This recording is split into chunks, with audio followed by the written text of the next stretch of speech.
고춘자, 한울,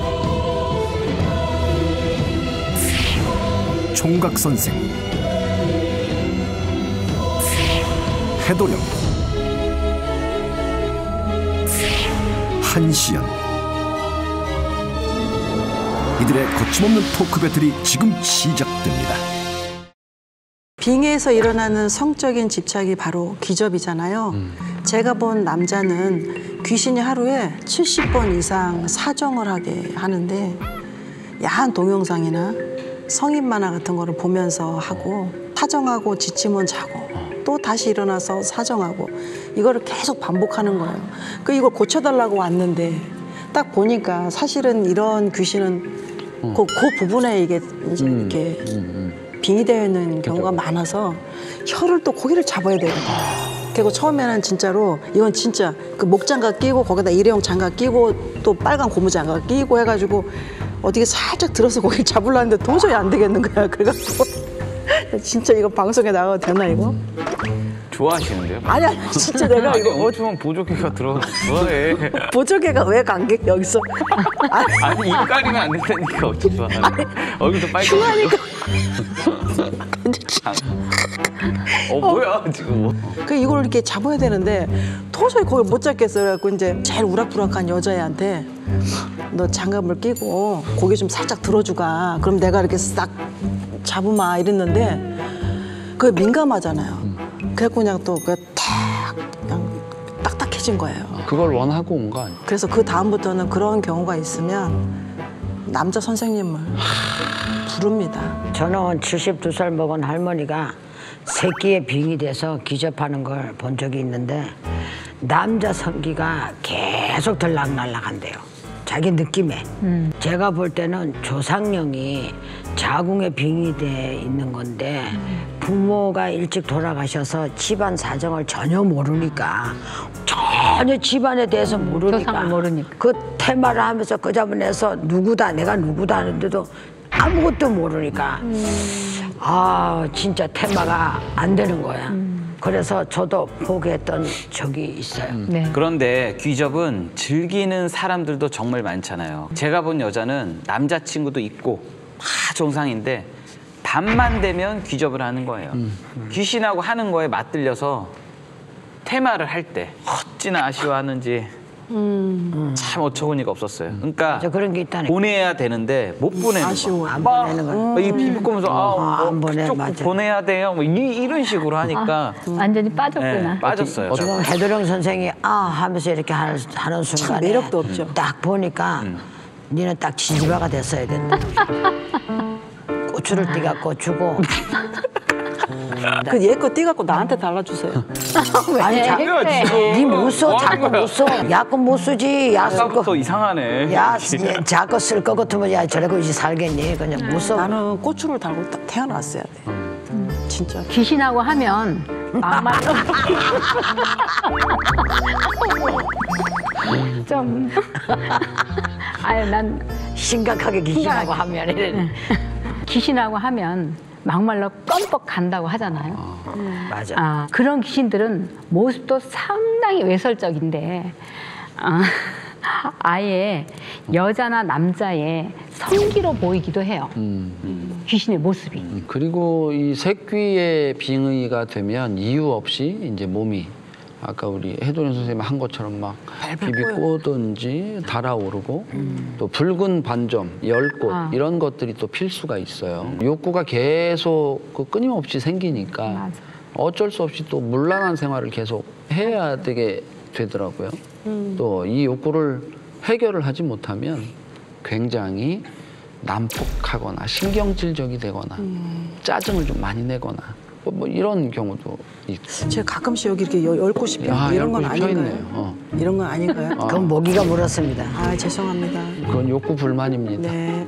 사이코패스의 실제 사례와 빙의를 비교해 보면 아주 결정적인 공통점이 있어요. 바로 거짓말이죠. 그중에 특히 강호수는 집에 데려다 준다면서 범행을 저질렀는데 그렇게 선한 탈을 쓰고 친절을 베푸는 척하면서 살해를 저지른 거죠. 귀신들도 입만 열면 거짓말이 자동으로 나와요. 그게 다 테마 안 되려고 그러는 우리 일 수도 있잖아요. 네. 가끔 퇴마할 때 저희가 묻잖아요. 너 말고 또 누가 있어? 맞아요. 이렇게 묻는데 거짓말 잘하는 이 귀신들은 이제 내가 마지막이야 뭐 이래요. 맞아. 근데 마지막이라고 들여다보면 또 있죠. 또 다른 귀신을 남겨서 다시 들어올 수 있는 빙의가 될 가능성을 아마 열어두는 게 아닌가. 수작이죠, 수작. 사이코패스는 일반인과 감정선이 달라서 거짓말 탐지기도 소용이 없다는 주장도 있는데 저희는 귀신들의 거짓말을 바로 알아채잖아요. 왜냐하면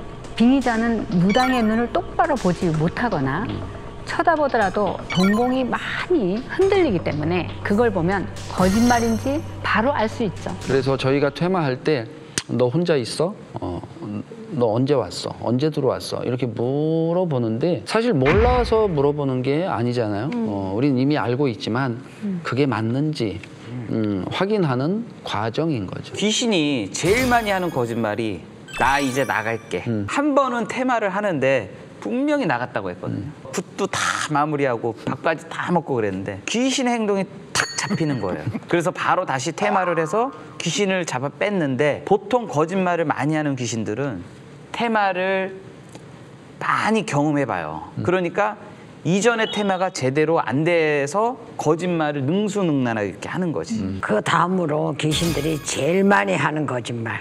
도와주러 온 거야. 한 번은 시댁 조상이 빙의된 여잔데 할머니가 도와준다고 하면서 와가지고 이 할머니가 이제 자기한테 일러준다는 거야. 신랑이 자기 사촌 언니하고 바람을 피운다고 알려주더라는 거야. 그래가지고 이 여자가 이제 그 집을 사촌 언니네 집을 찾아가서 하여튼 작사를 냈는데 사촌 언니나 신랑은 전혀 그런 일이 없던 거죠. 이러이러한 귀신이 있어서 마누라가 이런 건 상황이 됐으니까 좀 이해를 해주라 하고서 우리가 퇴마하고 구슬했어요. 제가 지금은 가족들이 서로 용서를 하고 이해하고 서로 그거하고 잘 살아.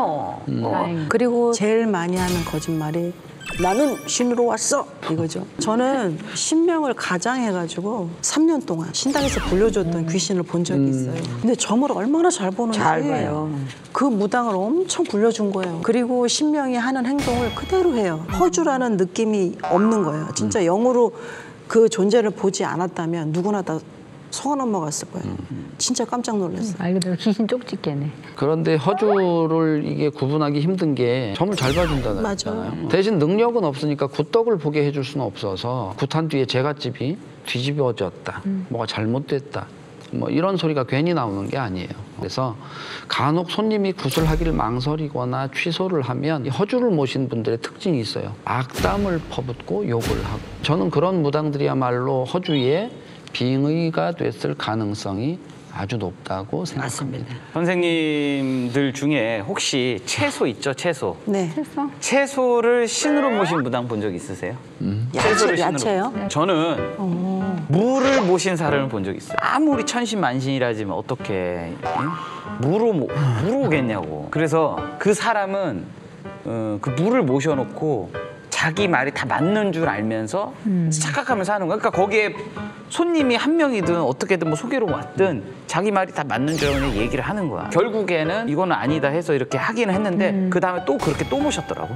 빙의 증상이 나타났을 때 어떤 귀신 때문에 문제가 발생했는지 빠르게 대처하는 게 중요한데요. 현실에서도 범죄가 발생하면 빠르게 대응하고 또 요즘은 과학 수사가 발전을 해서 범죄자를 검거하는 데도 시간이 단축되고 있다고 하는데 무속 세계에도 퇴마법이 사실 이제 보면 점점 다양해지는 것 같아요. 제가 애동일 때만 해도 호롱불 켜놓고 구슬을 했는데 지금은 환하게 전기불 켜놓고 하루 만에 잡아내잖아요. 그리고 옛날에는 무구라고 해봐야 무쇠칼이라 뭐 방울, 부채 이 정도였는데 이제는 무고도 얼마나 많고 정말 뭐 좋고 이러니까 무당들이 귀신몰이하는 속도도 좀 빨라졌고 신의 세계도 좀 좋게 발달했다고 저는 봅니다. 그런데 현대식 퇴마법이 필요할 수도 있지만 저는 옛날 방식이 사실은 고전적인 맞아요. 옛날 방식이 더 잘 통하는 것 같아요. 퇴마할 때 귀신을 달래거나 겁을 준다는 맥락은 옛날이나 지금이나 똑같거든요. 그래서 오색이나 팥, 복숭아 나뭇가지처럼 귀신이 무서워하는 것들을 지금도 많이 사용을 하고 대신에 사용하는 방법이 무당마다 조금씩 다른 것 같아요. 그런데 저는 현대 테마법도 잘 통한다고 생각해요. 요즘은 이야기 테마라고 해서 말로 혼을 끌어내고 손으로 혈자리를 짚으면서 테마하잖아요. 예전에는 복숭아 나뭇가지처럼 물건을 많이 이용했다면 지금은 무당의 몸을 이용하는 거죠. 그런데 제가 이 부분에서 소신 발언을 해보자면 저는 무당 세계가 발전했다고 생각하지 않아요. 왜냐하면 테마는 신명에서 제 몸을 이용해서 하는 거고 테마하는 방법도 신명에서 빙의자를 상태를 보고 결정하시더라고요. 그래서 테마법이 발전했다거나 변했다고 하기는 좀 어려운 것 같은데요. 근데 이제 세상이 변하고 과학이 발달하듯이 의술도 계속 발달하잖아요. 처음에는 뭐 몸도 못 열었는데 지금은 다 열고 하듯이 세월이 이렇게 변해감에 따라서 웬만한 테마법이 안 먹히는 거고 귀신도 이제 면역이 다 된 거거든요. 물론 신명에서 테마를 해주시는 건 맞지만은 신명을 모신 제자의 노력으로 초안술, 진법, 수법, 체면 같은 방법을 써서 얼마든지 현대 시대에 맞게 테마를 하는데 사용할 수 있고 이것도 반드시 무당세계 발전이라고 저는 생각합니다. 그런데 저는 다른 건 잘 모르지만 체면은 믿지 않아요. 실제 수사에서도 범행 현장이나 범인의 얼굴이 기억나지 않을 때 체면 수사를 하지만 신뢰성에 문제가 있다는 지적도 있는 것처럼 체면 상태에서 대답하는 게 귀신인지 아닌지 정확하게 확인할 수는 없다고 생각하는 거죠. 근데 이게 체면이 무당이 하는 것과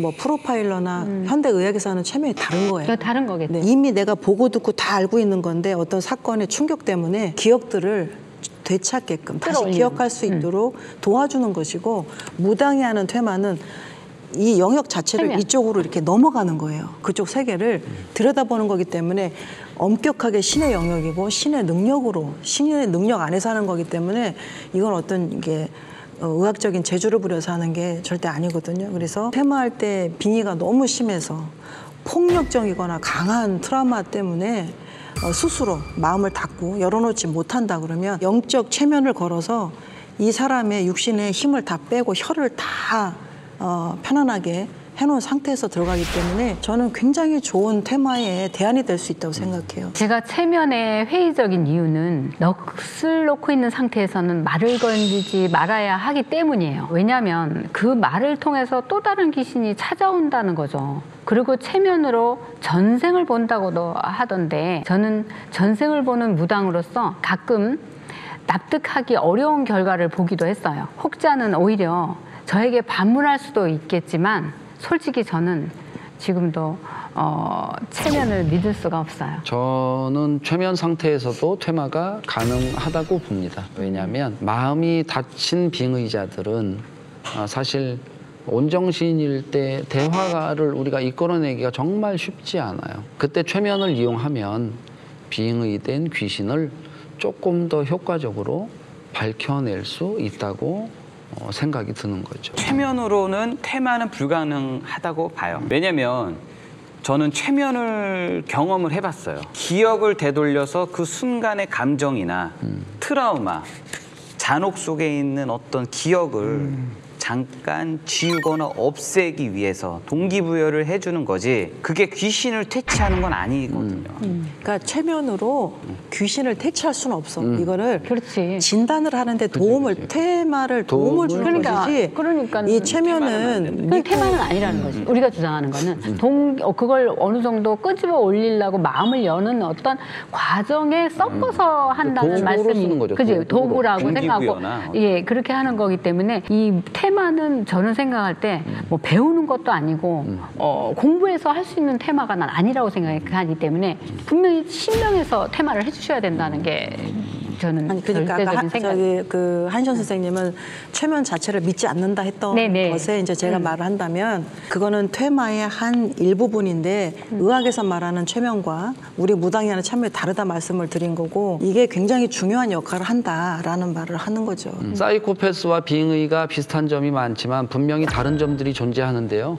먼저 선천적이냐 후천적이냐입니다. 사이코패스의 기질은 생물학적, 유전적으로 타고난다는 주장이 있는데 빙의는 살면서 겪게 되는 충격적인 일이나 우울함, 심리로 인해서 발생하는 사례가 많아서 후천적인 경우가 더 많죠. 빙의는 무조건 후천적인 거라고 나는 봐야지. 만약에 선천적이라고 하면 태어났을 때부터 빙의 증상이 나와야 하는데 그런 건 아니잖아. 이제 예를 들면 뭐가 있냐면요. 엄마가 빙의가 걸렸는데 임신 중이야. 그러면 이제 태중에 아이가 영향을 받는 거죠. 그래서 이 아이를 낳았을 때 간혹 가다가 빙의된 상태로 나오기도 하고 엄마는 괜찮아졌는데 아이가 빙의되어 있는 거예요. 근데 이제 그게 어리기 때문에 발현이 안 되는 거예요. 요즘에 막 5살, 6살, 7살의 아이들 막 귀신 들려가지고 막 퇴마하잖아요. 그런 경우가 종종 있습니다. 저도 한울 선생님 의견에 공감하는 게 아이 관점에서는 선천적인 부분이니까 빙의가 무조건 후천적인 거라고 말하기는 어렵지 않을까 그렇게 봅니다. 그런데 사주와 상관없이 타고난 성격이 내성적이면 그게 충격을 증폭시키는 역할을 하기 때문에 빙의의 선천적인 요소가 섞일 수 있는 것이지 그렇죠, 섞여. 결국 빙의는 후천적인 영향이 훨씬 크다고 보는 거죠. 저는 빙의될 가능성을 선천적으로 타고 태어날 수 있다고 생각하는데요.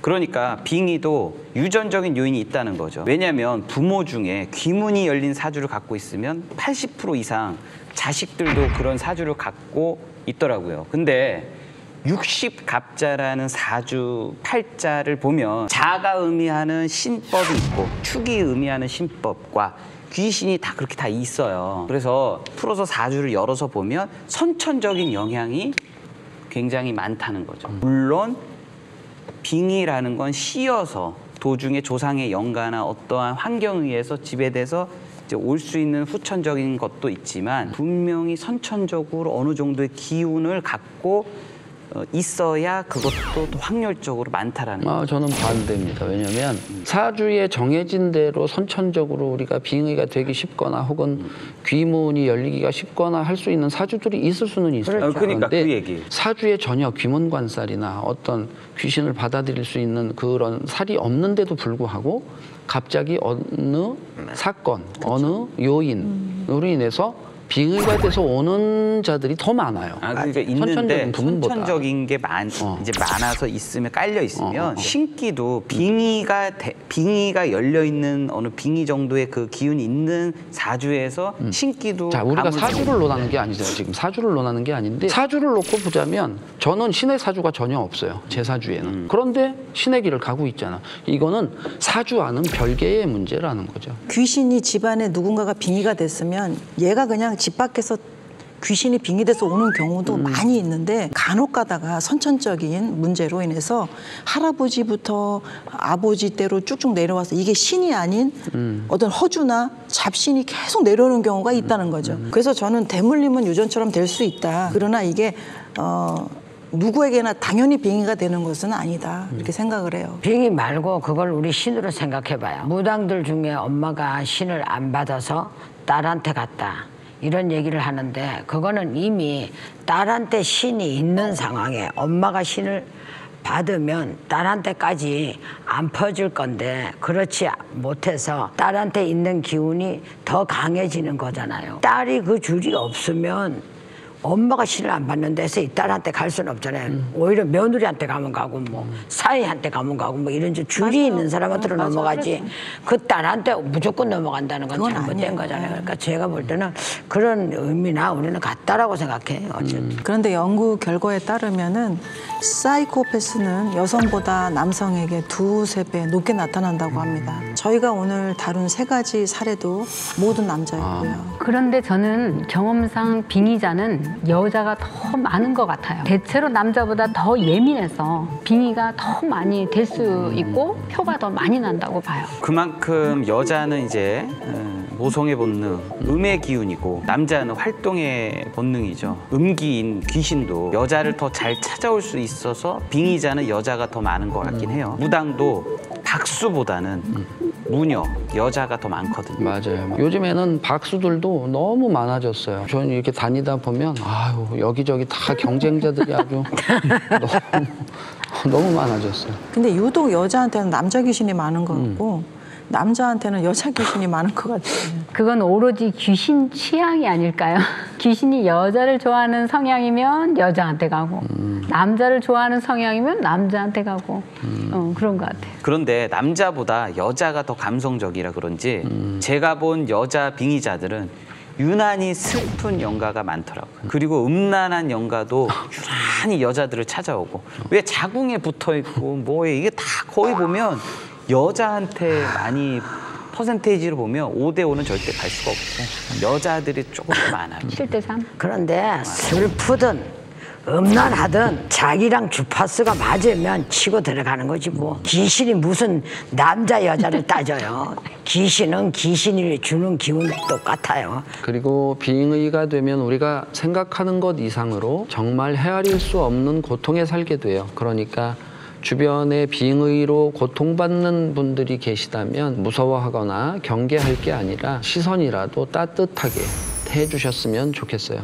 빙의의 시작은 외로움입니다. 사실 귀신이 빙의되는 진짜 목적은 악행입니다. 그래서 저는 악행을 안 하면 귀신도 재미없어서 나간다고 생각해요. 그러니까 착한 마음을 먹고 귀신이 싫어하는 선행을 하면 되겠죠? 그리고 인간으로서 못할 짓을 해놓고 핑계를 대는 범죄자들, 인간의 탈을 썼으면 죄의식을 갖는 게 맞습니다. 진심으로 고백하고 뉘우치세요. 저희도 무당의 본분을 지키면서 건강하고 올바른 사회를 만들기 위해 힘을 보태도록 하겠습니다. 그럼 저희는 다음 시간에 새로운 이야기로 다시 찾아오도록 하겠습니다. 감사합니다. 감사합니다.